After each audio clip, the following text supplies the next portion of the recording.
प्यारे विद्यार्थियों, सुप्रभात। आज इस वीडियो में हम लोग भाषा की बात का एक नया टॉपिक जो है वो सीखने जा रहे हैं। प्यारे विद्यार्थियों, इसके पहले वाले वीडियो में आप लोगों ने संज्ञा के बारे में जानकारी प्राप्त की।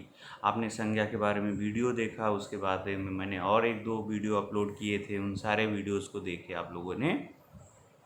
उन सारे वीडियोस को देखने के बाद में आपको संज्ञा के बारे में ढेर सारी जानकारी हो गई। अब आप आसानी से पहचान जाते हो कि दी गई चीज़ जो है, जो किसी व्यक्ति का नाम है, किसी वस्तु का नाम है, किसी भाव का नाम है, किसी स्थान का नाम है, उसको आप आसानी से पहचान जाते हो कि ये संज्ञा है। कई बार क्या होता है, संज्ञा की जगह पर हम कुछ दूसरे शब्दों का प्रयोग करते हैं। उन शब्दों के बारे में आज हम लोग जानने वाले हैं। मुझे उम्मीद है कि अब आप अंदाज़ा लगा चुके होंगे कि आज इस वीडियो में हम किसके बारे में बातचीत करेंगे। तो प्यारे विद्यार्थियों, आज हम सर्वनाम के बारे में अधिक से अधिक जानकारी प्राप्त करेंगे कि सर्वनाम क्या है, उसका प्रयोग कहाँ पर होता है, कैसे होता है, सारी चीज़ें हम लोग अभी इस वीडियो में देखेंगे। जैसे कि आप लोग शुरू में ही प्राइमरी कक्षाओं में ही पढ़ते आए हो कि संज्ञा के स्थान पर, किसके स्थान पर, संज्ञा के स्थान पर जिन शब्दों का प्रयोग होता है उसे हम क्या कहते हैं, सर्वनाम कहते हैं। थोड़ा सा और ब्रीफ में हम लोग इन्फॉर्मेशन जानने की कोशिश करेंगे कि आखिर सर्वनाम क्या होता है, सर्वनाम किन किन शर्तों के आधार पर हम कह सकते हैं कि ये शब्द जो है वो सर्वनाम है। फिर इस वीडियो में हम लोग ये भी देखेंगे कि सर्वनाम के प्रकार कितने होते हैं। एक और बहुत एक्चुअली वीडियो बड़ा हो रहा था तो मैंने थोड़ा सा कट कर दिया उसको। सर्वनाम कैसे बदलता है, वो बड़ा इंटरेस्टिंग टॉपिक है, उसके बारे में हम लोग एक दूसरे वीडियो में देखेंगे। आज हम लोग देखेंगे सर्वनाम, सर्वनाम की परिभाषा, सर्वनाम के प्रकार। तो सर्वनाम जैसे नाम से ही पता चल रहा है, सर्वनाम दो शब्दों के मेल से बना है, सर्व और नाम। सर्व से क्या पता होगा, सर्व का मतलब होता है सबका, और नाम का मतलब आप लोग जानते हो, किसी व्यक्ति का नाम, किसी वस्तु का नाम, किसी स्थान का नाम, किसी जगह का नाम, किसी मतलब भाव का नाम। उसमें बहुत सारी चीज़ों के बारे में समावेश होता है, बहुत सारी चीज़ों का समावेश होता है जिसको आप लोगों ने देख लिया है। अब हम लोग यहाँ पर देख रहे हैं जो शब्द संज्ञा शब्दों के स्थान पर प्रयोग किए जाते हैं वे सर्वनाम कहलाते हैं। जैसे मैं, हम, तुम, तू, यह, वह, कोई, कौन, क्या, सो आदि सर्वनाम शब्द हैं। अन्य सर्वनाम शब्द भी इन्हीं शब्दों से बने हैं। मतलब ये मुख्य रूप से जो अभी मैंने जिन शब्दों को पढ़ा वे सर्वनाम है। बाकी सर्वनाम भी इन्हीं शब्दों को जो है जैसे मैं से मैंने हो गया, हम से हमको हो गया, तू से तुमको हो गया, तुम से तुमको हो गया, तुम्हें हो गया, तुम्हारा हो गया, ऐसे बहुत सारे शब्द जो हैं वो बनते हैं। उसके बारे में हम लोग एक वीडियो और देखेंगे, वो बाद वाले मतलब इस वीडियो के बाद में, आज नहीं।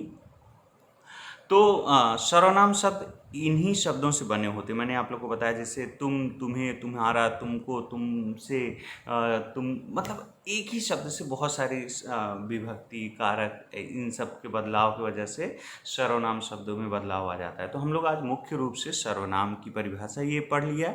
किसे कहते हैं सर्वनाम, जो शब्द संज्ञा शब्दों के स्थान पर आया उसे सर्वनाम कहते हैं। अब हम लोग पढ़ेंगे सर्वनाम के प्रकार। क्या पढ़ेंगे, सर्वनाम के प्रकार। उसके पहले हम लोग देख लेते हैं कि सर्वनाम का बदलाव कहाँ कहाँ पर होता है, कैसे कैसे उसमें बदलाव आता है। सर्वनाम शब्द स्त्रीलिंग तथा पुल्लिंग दोनों में समान रूप रहता है उनका, उसमें बदलाव नहीं आता। स्त्री और पुरुष के, लड़का, वह जा रहा है, वह जा रही है, वह, ये वह जो है वो सर्वनाम है। लड़के के लिए भी वही यूज़ हुआ, उपयोग में लाया गया, और लड़की के लिए भी क्या हुआ, वही उपयोग में लाया गया। एक वचन तथा बहुवचन रूप होते, मतलब एक वचन और बहुवचन जो है वो अलग हो जाता है। मैं, तुम, यह, वह, इसे, उसे, ये एक वचन रूप हैं। हम, जैसे 5-6 विद्यार्थी हैं, हम खेलने जाएं, मैं खेलने जाऊं, इससे दोनों से अर्थ जो है वो अलग अलग हो रहा है। मैं से तात्पर्य हो रहा है कि हम ज़्यादा लोग हैं। कई बार क्या होता है, कुछ आदर सूचक शब्दों के लिए एक व्यक्ति रहता है तो भी हम उसको हम कह देते हैं, या वो हम कह देता है। आप, वे, ये, इन्हें, ये आप जो है ये भी कई बार क्या होता है, किसी एक व्यक्ति के लिए आप यहाँ पर आइए, ठीक है, आप लोग यहाँ पर आइए। तो कुछ ऐसी संभावना बनी रहती है कि कई बार उनका प्रयोग जो है एक वचन के रूप में ही हो जाता है, तो आप लोग कंफ्यूज मत होइएगा। ये बहुवचन सर्वनाम है, उनका प्रयोग हम आदर के लिए, सम्मान देने के लिए या किसी विशेष परिस्थिति में एक वचन के रूप में कर देते हैं। अब हम लोग क्या करेंगे, सर्वनाम के प्रकार के बारे में जानेंगे। सर्वनाम के कितने प्रकार हैं। अभी मज़ेदार देखो, आसमान से कुछ प्रकार गिर रहे हैं, आप लोगों को दिखाई पड़ रहा होगा। धीरे धीरे वो ज़मीन पर जब स्थिर हो जाएंगे तो हम लोग उसके बारे में देख लेंगे। सर्वनाम के निम्नलिखित 6 भेद हैं। 6 मैंने एक अलग ढंग से लिखा है, जानबूझ के मैंने इसलिए लिखा है कि आप लोग को पता चले कि इस तरह से भी लिखा जाता है। 6 के आगे डॉट लगा के भी लिखा जाता है। पुरुषवाचक सर्वनाम, निश्चयवाचक सर्वनाम, अनिश्चयवाचक सर्वनाम, संबंधवाचक सर्वनाम, प्रश्नवाचक सर्वनाम और निजवाचक सर्वनाम। इन सारे नामों से आपको, सब प्रकारों से आपको एक चीज़ यहाँ बता देना थोड़ा सा और ज़रूरी है। कई जगहों पर सर्वनाम के कुछ और भेद बताए जाते हैं, तो आप लोगों को कंफ्यूज नहीं होना है कि सर ने तो 6 ही भेद बताया है। मुख्य हम लोग जो 6 भेद हैं, जिसको अनेक भाषा वैज्ञानिकों ने मान्यता दी है, उसके बारे में हम लोग पढ़ रहे हैं। पहला है पुरुषवाचक सर्वनाम। नाम से ही पता चल रहा है किसी पुरुष के लिए प्रयोग में आता होगा। निश्चयवाचक से पता चला है कि फिक्स होगा, मतलब जहाँ पर निश्चितता होगी, जहाँ पर स्थिरता नहीं होनी चाहिए, मतलब एक फिक्स कहते हैं ना, निश्चितता होनी चाहिए। अनिश्चय, वहाँ पर डाउटफुल होगा। संबंधवाचक, किसी से रिलेशन प्रूव कर रहा होगा। प्रश्नवाचक, नाम से पता चला है, जिनसे हमें पता चले कि प्रश्न पूछा जा रहा है। और निजवाचक, जो कि निज मतलब होता है खुद, जो खुद के लिए प्रयोग में लाया जाए।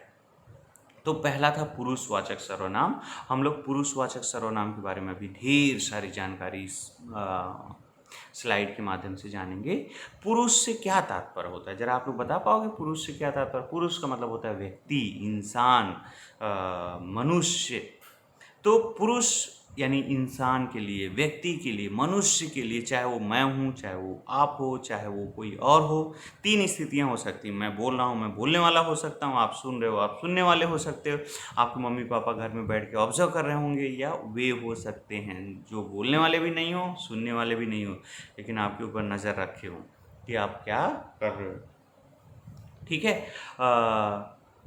तो पुरुषवाचक सर्वनाम से आप लोग अंदाज़ा लगा ही लिए हो कि सर क्या बताना चाह रहे हैं। किसी व्यक्ति का नाम हो, वो व्यक्ति कौन हो सकता है? वो बोलने वाला हो सकता है। किसी व्यक्ति का नाम हो, व्यक्ति कौन हो सकता है? वो सुनने वाला हो। किसी व्यक्ति का नाम हो, व्यक्ति कौन हो सकता है? कोई तीसरा व्यक्ति हो सकता है, जो ना कि बोलने वाला हो, ना कि सुनने वाला हो। यहाँ ऊपर परिभाषा आ रहा है, तब तक मैं नीचे उदाहरण है उनको पढ़ दे रहा हूँ। मैं सोने जा रहा हूँ, किसके लिए बोल रहा है? वो खुद के लिए बोल रहा है। तुम्हारा नाम क्या है? जो सुन रहा है, तुम्हारा नाम क्या है? तुम्हारा। ठीक है, मतलब सुनने वाले के लिए हो गया। वह कल आएगा, वह कल आएगा मतलब मैं जिससे बोल रहा हूँ वो नहीं है, वह कल आएगा मतलब वो कोई तीसरा व्यक्ति है। तो यहाँ पर आप लोगों ने ध्यान दिया, पुरुषवाचक सर्वनाम जो है वो क्या हो रहा है? जिन सर्वनाम शब्दों का प्रयोग बोलने वाले, सुनने वाले या अन्य व्यक्ति के लिए किया जाता है, उसे क्या कहा जाता है? पुरुषवाचक सर्वनाम कहा जाता है। मैं सोने जा रहा हूँ, ये बोलने वाला अपने लिए उपयोग में ला रहा है। तुम्हारा नाम क्या है? ये सुनने वाले के लिए कहा जा रहा है। तुम्हारा नाम क्या है? तुम्हारा। वह कल आएगा मतलब ना तो बोलने वाला है, ना तो सुनने वाला, किसी अन्य व्यक्ति के लिए प्रयोग में लाया जा रहा है, इसलिए उसको क्या कहा जाएगा? पुरुषवाचक सर्वनाम कहा जाएगा। अब एक बार परिभाषा मैं पढ़ ले रहा हूँ, फिर उसके बाद हम लोग अगली स्लाइड के लिए पढ़ेंगे। अब इन्हीं पुरुषवाचक सर्वनाम के जो भेद है ना, उनके बारे में विस्तार से देखेंगे। जिन सर्वनाम शब्दों का प्रयोग बोलने वाले, सुनने वाले या अन्य व्यक्ति के लिए किया जाता है, वे पुरुषवाचक सर्वनाम कहलाते हैं। जैसे नीचे उदाहरण दिया है, मैं सोने जा रहा हूँ, इसमें कौन सा प्रयोग हुआ है? मैं सर्वनाम का प्रयोग हुआ। मैं सोने जा रहा हूँ, उसके बाद आगे आ रहा है देखो तुम। अगला बता सकते हो आप लोग कौन सा आने वाला है? वह, आदि, मैं तुम वह आदि, मैं तुम वह यादि। वहाँ तुम लिखा और यहाँ तुम्हारा, तो मैंने बताया कि इन्हीं तुम से तुम्हारा, तुम्हें, तुम, हाँ, तुमसे, ये सारे बदलाव आ जाते हैं। ये बदलाव विभक्ति के आधार पर, कारक के आधार पर कैसे आते हैं, इसका एक अलग से हम लोग वीडियो बनाकर देखेंगे। ठीक है, अब हम लोग क्या करते हैं, अब हम लोग चलते हैं अगली स्लाइड के ऊपर कि पुरुषवाचक सर्वनाम के कौन कौन से भेद हैं। पुरुषवाचक सर्वनाम तीन प्रकार के होते हैं। उत्तम पुरुष मैं, बोलने वाला अपने लिए प्रयोग करता है। मध्यम पुरुष तुम, और अन्य पुरुष वह। ये मैं, तुम और वह, याद रखो, ये तीन से क्या होता है मालूम है, इन तीन से बहुत सारे सर्वनाम शब्द बन जाते हैं। जैसे कि मैंने पहले ही आप लोग को बताया, तो मैं बोलने वाला है, इनके नाम ना कई बार अलग अलग जगह पर अलग अलग बोलते हैं। कहीं इसको प्रथम पुरुष, इसको द्वितीय पुरुष, इसको तृतीय पुरुष भी कहते हैं, मध्यम पुरुष को द्वितीय पुरुष, ऐसे उनके नाम अलग अलग हैं। लेकिन प्रकार तीन, पुरुषवाचक सर्वनाम के तीन प्रकार। ठीक है, कौन कौन से, फिर से एक बार देख लो। उत्तम पुरुष, मध्यम पुरुष और अन्य पुरुष। ठीक है, अब हम लोग आगे देख रहे हैं कि आगे क्या दिया है उसमें। अब दूसरा प्रकार कौन सा है वो ध्यान से देखो आप लोग। दूसरा प्रकार अगर आप लोग को दिख रहा होगा तो उसमें दिखाई दे रहा है, यहाँ पर उदाहरण दे दिया है तीनों का, जो हम लोग ने अभी पढ़ा ना, मध्यम पुरुष, उत्तम पुरुष, मध्यम पुरुष और अन्य पुरुष। इसको हम लोग एक बार पढ़ लेते, फिर आगे हम लोग चल देंगे। उत्तम पुरुष सर्वनाम का वह रूप जिसमें किसी बात को कहने वाले का बोध हो, यानी जो कह रहा है उसके लिए ही प्रयोग में आ जा रहा है, उत्तम पुरुष कहते हैं। ठीक है, तुम, तू, आप, हम, मेरा, हमारा, हमें। जैसे मैं कल जयपुर जाऊंगा, मुझे तुम्हारी पुस्तक चाहिए, मुझे। ठीक है, यहाँ मुझे जो, हम घूमने जा रहे हैं, हम मतलब कहने वाले ही जो है वो खुद ही घूमने जा रहा है। ठीक है, तो यहाँ पर ध्यान देना, तुम जो है वो उसे उत्तम पुरुष कहते हैं। तू, आप, मध्यम पुरुष जरा शब्द देखो यहाँ पर, इस सर्वनाम का प्रयोग सुनने वाला श्रोता के लिए किया जाता है। तुम, तू, आप, मेरा। मैंने ना यहाँ गलती से दो शब्द लिख दिए हैं, जरा उनको आप लोग सही कर लीजिएगा। शब्द का प्रयोग कहाँ गया, तुम और तू, ये दो शब्द जो है आप मत लिखिएगा। ठीक है, आप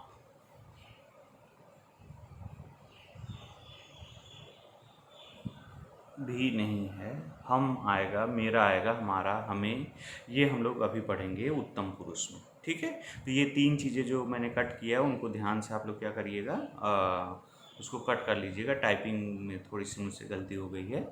मध्यम पुरुष, इस सर्वनाम शब्द का प्रयोग सुनने वाले श्रोता के लिए किया जाता है। जैसे तुम, तू, आप। मैंने आपको बताया कि आप जो है, ठीक है,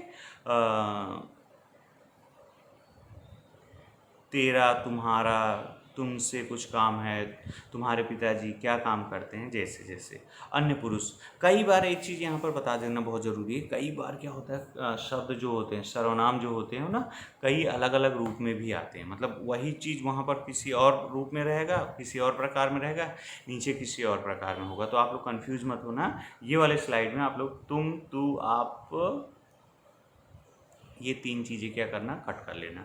मध्यम पुरुष सुनने वाले के लिए, अन्य पुरुष जो किसी और व्यक्ति के लिए प्रयोग में लाया जाता है, उन्हें अन्य पुरुष कहते हैं। जैसे वह, वे, उसे, उसका, उनसे आदि। ठीक है, उन्हें रोको मत जाने दो, वे फुटबॉल खेल रहे हैं। अब हम लोग आगे दूसरे वाला प्रकार के बारे में पढ़ रहे हैं। दूसरा वाला प्रकार आप लोगों के सामने आ गया है।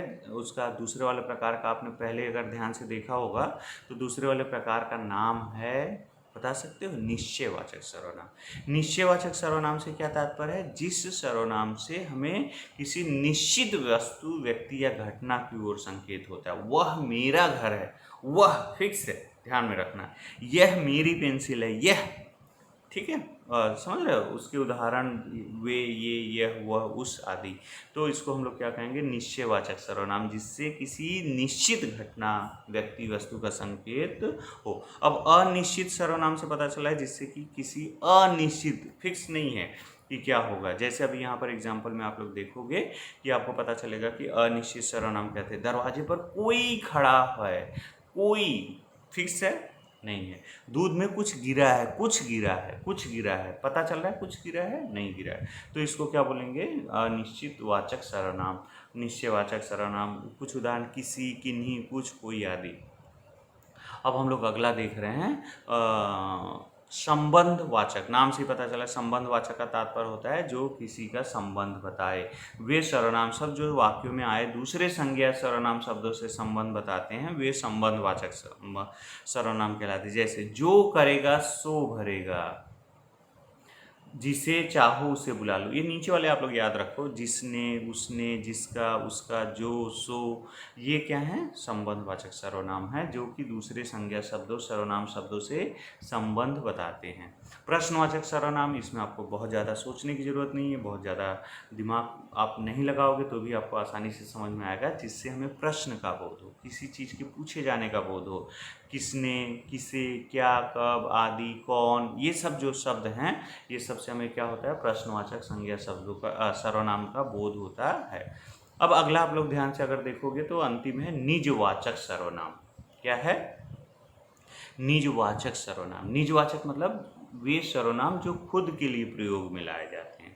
जिन सर्वनाम शब्दों का प्रयोग व्यक्ति अपने आप के लिए करता है वे निजवाचक सर्वनाम कहलाते हैं। जैसे मैं खुद ही चला जाऊंगा, मैं खुद ही चला जाऊंगा। हमें अपना काम अपने आप करना चाहिए, अपने आप, स्वयं, खुद आदि, ये क्या है? निजवाचक सर्वनाम हैं। तो इस वीडियो में हम लोग इतना सा देखा। अब आगे वाले वीडियो में हम लोग क्या करेंगे, किस तरह से उनका परिवर्तन होता है, तुम, तुम्हें, तुम्हारा, तुमसे। ठीक है, तो अभी आप लोग ध्यान रखिएगा। वो पुरुषवाचक, उत्तम पुरुषवाचक शब्द में मैंने 3 उदाहरण अलग से गलती से क्या किए थे, लिख दिए थे, उसको आप लोग ध्यान में रखिएगा। ठीक है, अब हम लोग क्या करते हैं, अब यहाँ पर विदा लेते हैं। धन्यवाद।